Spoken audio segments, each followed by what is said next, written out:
हे देखील रेकॉर्ड करण्यात आलेलं आहे। विशेष म्हणजे हे जे 15 व्हिडिओ आहेत त्या व्हिडिओच्या माध्यमातून या संपूर्ण हत्येचं भयान वास्तव जे आता तपासी यंत्रणांकडे आहे, अद्यापर्यंत व्हिडिओ समोर कोणाकडे आले नाही। न्यायालयीन प्रक्रिया आहे, त्यामुळे न्यायालयाने हे व्हिडिओ देण्यास देखील मज्जाव केलेला आहे।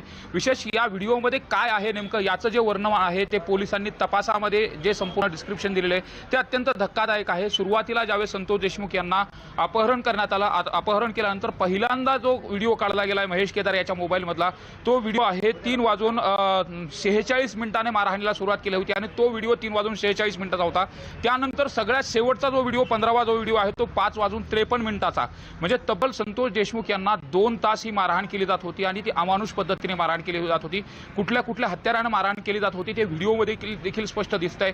यामध्ये महेश केदार कशा पद्धतीने तो व्हिडिओ काढत होता हे देखील त्याच्यामध्ये दिसतंय आणि सुदर्शन गुले हा बुटानं कशा पद्धतीने मारहाण करत होता, गळ्यावरती देखील कशा पद्धतीने पाय दिला होता हे देखील सविस्तर त्याच्यामध्ये त्या व्हिडिओमध्ये दिलेले आहे। आणि हे जे महत्त्वाचे पुरावे आहेत हे अत्यंत महत्त्वाचे असणार आहेत। संतोष देशमुख हत्ये प्रकरणातील जे आरोपी आहेत त्यांना कठोर शिक्षा होण्यासाठी हे जे डिजिटल एव्हिडन्स आहेत हे अत्यंत महत्त्वाचे आहेत। विशेष म्हणजे शेवटचा जो व्हिडिओ आहे त्या शेवटच्या व्हिडिओमध्ये 15व्या व्हिडिओमध्ये संतोष देशमुख यांचा आवाज एकदम खोल गेलेला होता आणि त्यावेळेस ते विवळत होते। जो 5:53 मिनिटाचा व्हिडिओ आहे त्यानंतर संतोष देशमुख यांचा मृत्यू झाल्यानंतर त्यांची डेड बॉडी टाकली आणि 6:30 वाजता संतोष देशमुख यांची डेड बॉडी सापडली होती। म्हणजे अक्षरशः 5:53 मिनिटापर्यंत हे मारत होते आणि त्यानंतर संतोष देशमुख यांचा जो मृत्यू झाला तो अवघ्या अर्ध्या तासामध्ये मृत्यू झाला। त्यांच्या मृत्यूचं कारण देखील पीएम रिपोर्टमधून समोर आलं होतं। मात्र हे जे काही संपूर्ण धक्कादायक प्रकार घडला आहे, विशेष म्हणजे यामध्ये आरोपींची जी मानसिकता आहे का तर एक व्हिडिओ काढला, सुरुवातीला असं समोर आलं होतं की एक व्हिडिओ आहे, मात्र संतोष देशमुखांना मारहाण करतानाची 15 व्हिडिओ आहेत आणि हे धक्कादायक व्हिडिओ आहेत।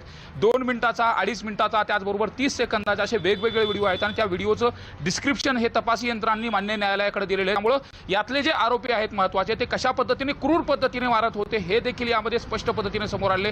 जे सगळे मागचे फोटो पाहिले होते ह्या व्हिडिओमधले स्क्रीनशॉट होते ते पाहिल्यानंतर अक्षरशः महाराष्ट्र हळहळला होता। मात्र ह्या व्हिडिओमधलं डिस्क्रिप्शन वाचल्यानंतर अंगावरती काटा येईल अशा पद्धतीने आहे।